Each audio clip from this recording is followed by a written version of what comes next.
What's going on, y'all? Welcome to Help Students Win, where we talk about all things education. This is Jordan H. Davis, professional speaker, founder of JD Speaks, and your podcast host. Now, today we're going to talk about difficult discussions in the classroom. We're also going to talk about weed in college classrooms, but let's start with this difficult discussions. So, I know that Thanksgiving just passed, and there's somebody that's listening or watching this podcast that had a difficult discussion at the Thanksgiving dinner table. I know it happened. We didn't post about it on social media. We posted our plates. We posted our cute outfits. We posted some of the stuff we was thinking about buying on Black Friday. But when it came to the awkward conversations about what's going on in the media, about the several wars that are going on, I know it came up in some households about religion and who is and who isn't showing up to church. Like, these are the different things that come up at the Thanksgiving dinner table. And believe it or not, these topics that we're trying to avoid as we're trying to eat our turkey and eat our mac and cheese and eat our sweet potato pie, especially in my house. I don't know about y'all. I'm probably talking to some pumpkin pie eaters as well. Drop it down in the comments or in the show notes. Leave a review about it. Text me, which one do you prefer, sweet potato pie or pumpkin pie? But anyway, these difficult discussions are happening in the classroom, especially in this semester. Our students are going through so much in this current time and in this current world, and they're exposed to so many information sources and so many different viewpoints and opinions. There are students that are both directly and indirectly affected by the Palestinian-Israeli war, the Palestinian-Israeli crisis. There are students that are directly and indirectly affected by the war that's happening between Russia and Ukraine and the other countries that are involved in that. There are students that are directly and indirectly affected by the war between Turkish citizens and Kurdish nationalists, right? Like, these are the things that students, when they walk into the classroom and they sit into their desks, they sit into their chairs and they scoot up to their desk, these are the things that are on their minds. And as educators, this is important for us to consider. One of the biggest pieces of pushback that I get from educators when it comes to talking about facilitating and encouraging difficult discussions in the classroom is the response of, "Oh, I'm not a therapist." Like, that's not my job. Like, I facilitate curriculum. I give students the materials. I'll answer a question about the math problem, but I am not a therapist. And see, one of the challenges with that is that we act like students aren't having these conversations already. And we act like these topics around sexual assault, around diversity, equity, and inclusion issues, around religious beliefs, around war and conflict, we act like these discussions aren't coming up in the workplace. And they do. And when they don't come up, they're at the very least impacting how adults, working professionals, engage with and communicate with each other. And there's harm done when there isn't a place for us as adults and as students to process how these things are affecting our work and our learning. And as an educator, if you are invested in the development and the learning of your students, being able to facilitate difficult discussions is a key skill to have. And I'm going to tell you why. I'm going to tell you another reason why. The ability to have difficult discussions in and of itself is a skill that students benefit from learning. So having difficult discussions should be a learning goal for you as an educator, because again, as students, whether you're trying to change the world, whether you're trying to be a politician, or whether you're trying to build websites, you're going to be communicating with somebody in that process, right? Like, you're going to be serving somebody in that process. And even there might be somebody listening to this podcast that is about banning books and is about banning critical race theory in our schools. And look, what I would want to say about that is race and sexuality and other social characteristics that we identify with, how we show up in the world, impacts how we treat others. It impacts how we treat ourselves. And if we are teaching students to be leaders in the field that we're teaching in, if we're teaching students to be leaders in math, if we're teaching students to be leaders in biology, if we're teaching students to be leaders in education, then having difficult discussions and having students be reflective about how our social systems are impacting them and their communities should be a goal that is top of mind for us. And again, I will tell you, a couple of weeks ago when I was doing a workshop as part of my work as a speaker, I was facilitating a conversation with faculty. And one of the questions that came up was, am I really supposed to be having these discussions? Like, I feel like every time I have one of these, the students, they walk away and they're angry. And, I don't know whether they actually learned something. And so I want to say that we don't want to create environments where we're intentionally triggering our students. We don't want to create environments where students are so overcome by their emotions that there's no learning that's happening. But we also have to realize that these conversations are not meant to be perfect. Learning is not meant to be perfect. And so we have this idea that students are going to sit down and everyone's going to be tame, and we get to completely control the classroom. We get to control who stands up and who raises their voice. That is an unrealistic expectation for us as educators, and it is an unrealistic expectation of our students to do that. And so again, at being able to have difficult discussions about things that not only impact student learning, but there are also difficult discussions that connect directly with the content in your course. And so if you're teaching a business course, what would it look like to have a discussion with your students about work-life balance and what that looks like, what it's like to be an entrepreneur and work 60, 70, 80 hours a week? How are people doing it? What happens to those folks? What data is out there about the mental, physical, emotional, and social health of folks who go into business? Like, these are the types of conversations that we could have in the classroom that students could really benefit from. And there's something to bringing experts in to talk about it, right? Like, I'm not saying that you have to do it completely alone, but it's also understanding that this is a skill that we're trying to build within students. And if we don't address it, it communicates to our students that we don't see them, that we don't see what they're going through, that we don't see that something is impacting them. So this, as you can see, this podcast is going to be about difficult conversations in the classroom. And really what I want to get to before we dive into it is that there's different types of difficult discussions. Jordan, how do I know that I'm in a difficult conversation with my students? Difficult discussions are, and there's 3 characteristics that I put to it. And there's a great colleague, Daniela Branca Forte. Also shout out to Jocelyn Lewis, who also, kind of provided this framework for me. But there are 3 characteristics of a difficult discussion. The first characteristic is that it is highly emotional. The second one is that there's differing opinions. And then the third one is that it's high stakes. So those are like the 3 main characteristics of a difficult discussion. If it's highly emotional, if it has differing opinions, and if it has high stakes, you are finding yourself in a difficult discussion. And this could range anywhere from, in week 8 of the semester, you've planned this out. Like, you've got your fishbowl activity, you've got your small group discussions, and you've got the big discussion all planned out. Or a student asked me this past summer, so can we talk about affirmative action? Like, what is it and what does it mean to me as a student? I say, oh, okay. Yeah, that's what I'm talking about, right? And it comes up literally just like that. And we have to, it's important for us to develop in this area, right? And I'm certainly not perfect in facilitating difficult discussions, but imagine students being imaginative and creative in the classroom, and your first response is to shut it down. And I've seen this play out in real time, where a student is trying to connect what they're learning outside of the classroom to what they're learning inside of the classroom, and there's a real connection to be made. Like, it's not just students trying to intentionally do this to distract you or to, throw off the educator in the room. This is a student who's trying to create understanding.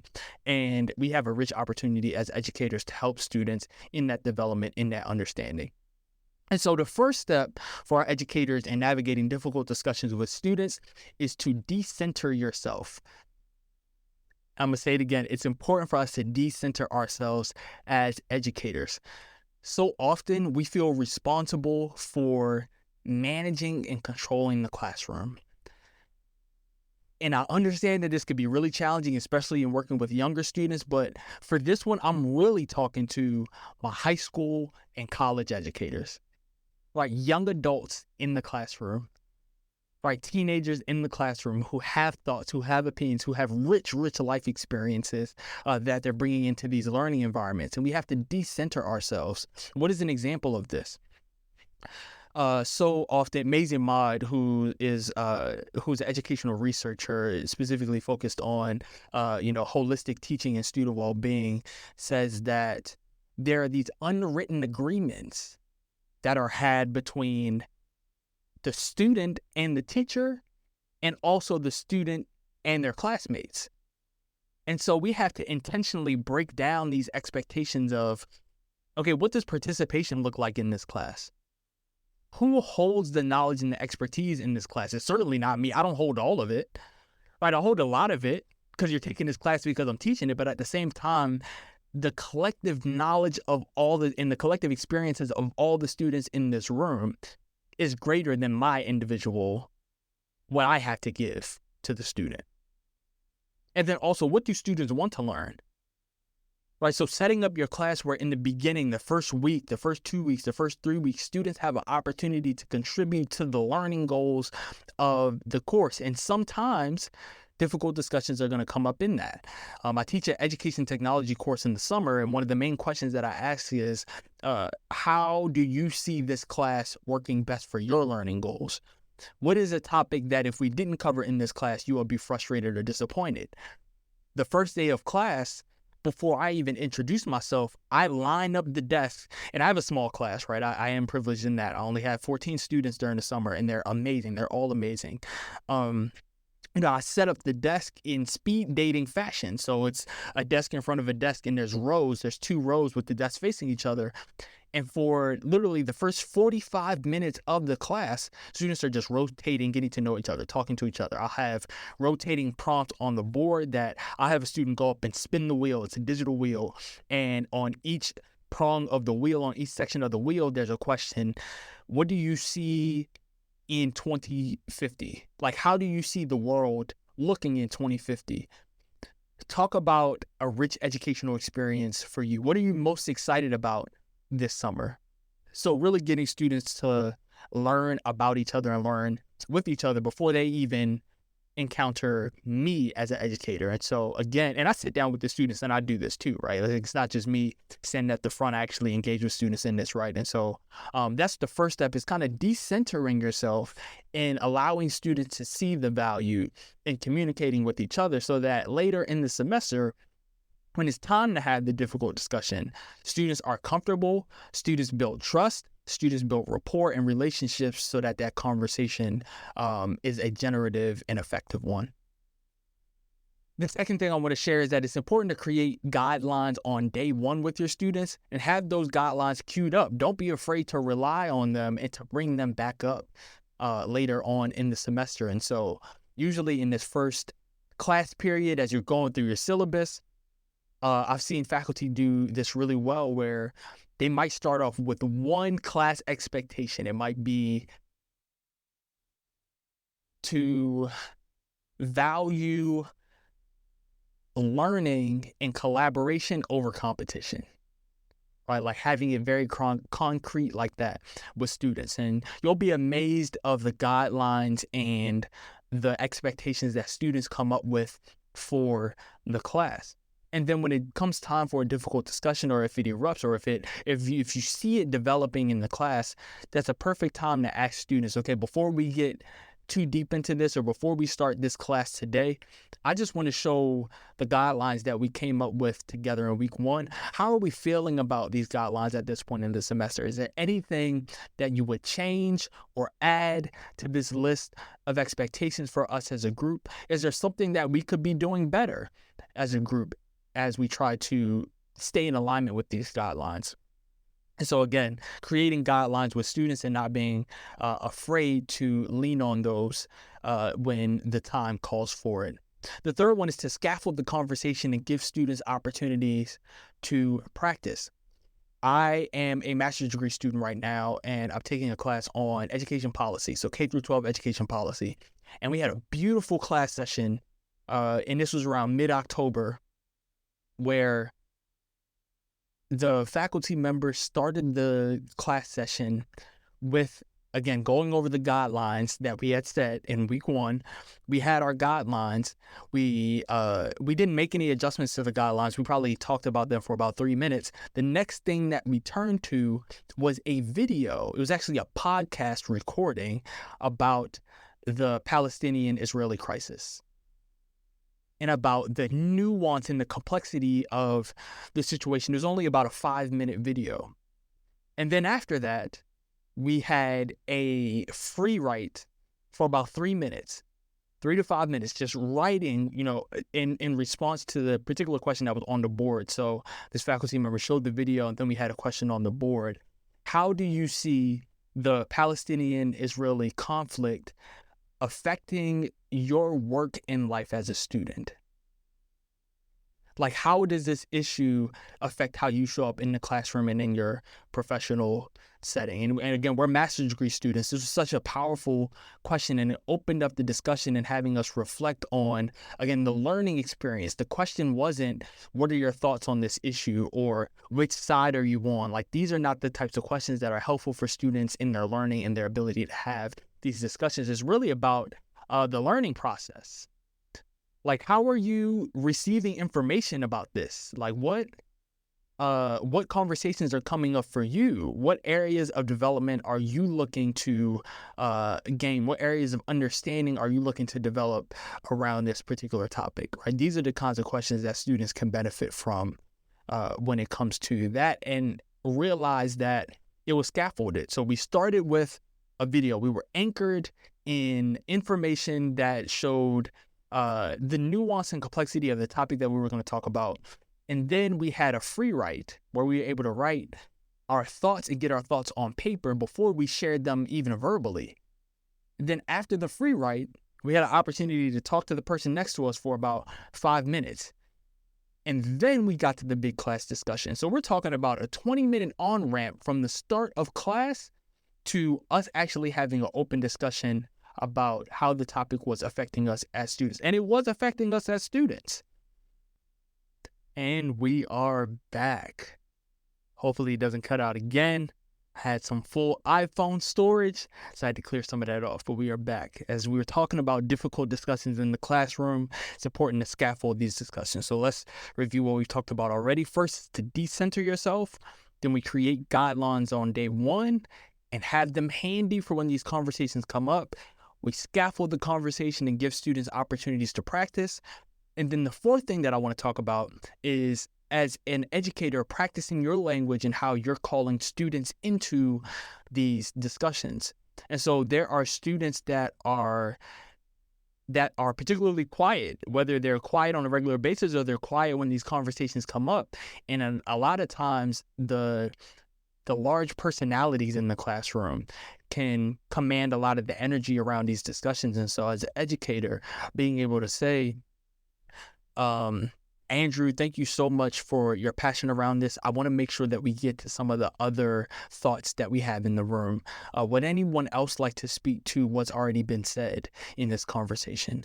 Or getting to the point where you can say with your students, there's different ways that we can go about it, right? So what topic or what lens of the topic have we not talked about yet? Like, what is a perspective that we might be overlooking or hasn't been discussed? What would this particular author say about this issue, right? So bringing in other viewpoints and other folks who are experts on this particular topic or throughout the class that provide a lens, that provide theories, that provide different ways of looking at a particular topic. And so that's a way of calling students in, but also calling different perspectives, and again, bringing that nuance into the discussion. Another thing that I want to share is focusing on the learning experiences and understanding of the complexity of the issue, and not on their thoughts on a particular topic, or intentionally calling out students and bringing up potential traumas for students. And again, when you center students in their development and you say with students, this is why we're talking about this discussion. I know that, or I sense that this topic might be impacting you in your work. I know that it's affecting folks around you as a student, as a learner, as a professional, right? So allowing there to be a connection between what students are learning in the classroom and the topic that they might be grappling with.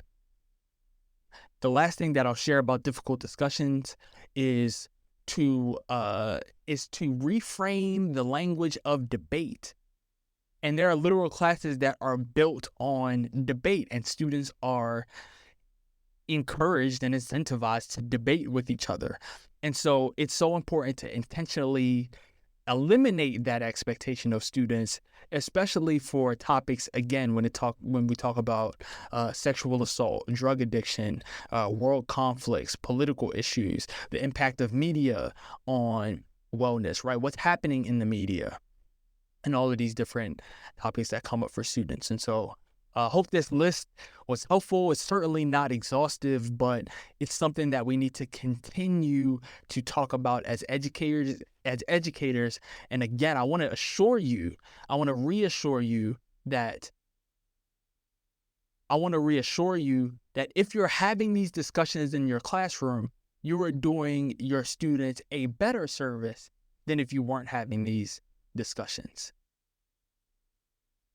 All right, now we're going to segue to one of my favorite segments that I'm still struggling to name. Maybe y'all can help me out with that. But this one, I'm going to call it Crazy Stuff That Happened in Education Today. All right, so All right, welcome back to the show. Thank you for your patience as we try to figure this thing out in episode 2. Now we're heading into our new segment called Crazy Stuff That Happened in Education Today. So one of the crazy things that happened in education today is that Southeast Technical College, it's a small technical college in South Dakota, is trying to propose a cannabis education requirement for practitioners in the state. Jordan, what do you mean by practitioners? So people who own and operate dispensaries, and then also pharmaceutical representatives who are giving recommendations to South Dakota residents about medicinal marijuana. Now, marijuana is both recreationally and medicinally legal in the state of South Dakota. That's an important thing to note.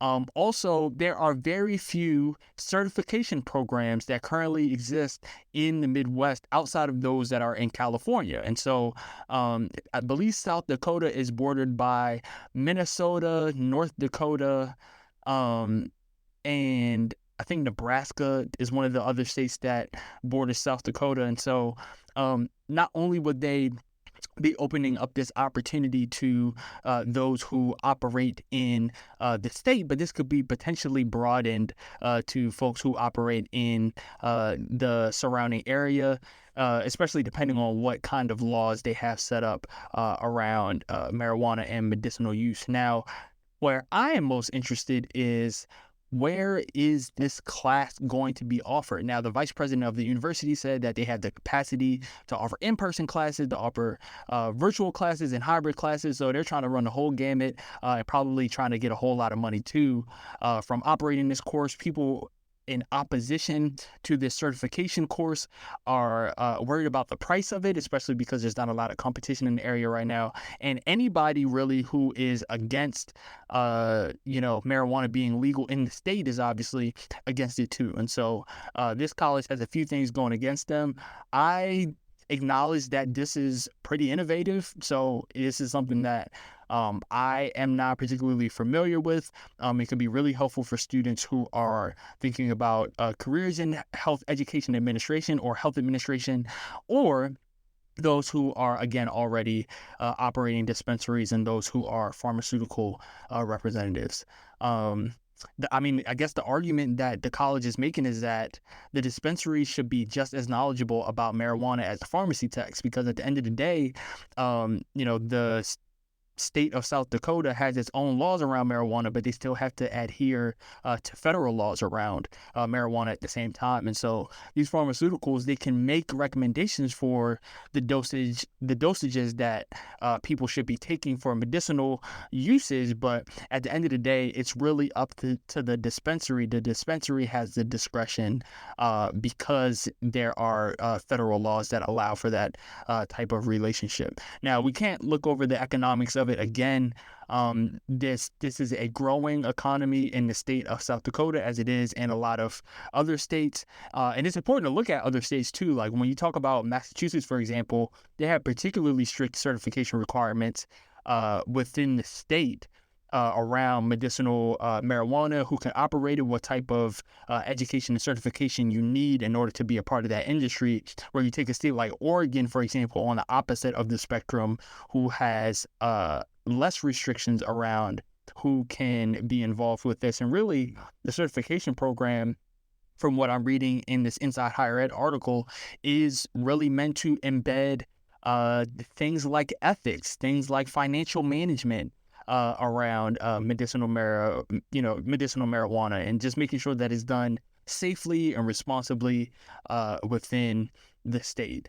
But y'all know I'm here for the jokes too. So what I'm really interested in is maybe we could do a study. Like, is there a correlation between the students that are in this program and the students that are using recreational marijuana? Like, is there a strong correlation between the two? Because really, the target audience here is the 18 to 24-year-olds in South Dakota. And really, there's a valid argument for it because I know South Dakota is one of the states that focuses a lot on career and technical education. They focus a lot on, technical related fields. And this is definitely one of those fields, again, that's growing in the state. And so if you're trying to not only cater to those who are already engaged in that economy, but also expose it to graduating high school seniors who might be interested, those who are already in college, coming off of their associate's degree, I think this might benefit a lot of different parties. Really, the loser in this is the parents, right? Like, it's trying to get your student to stay home.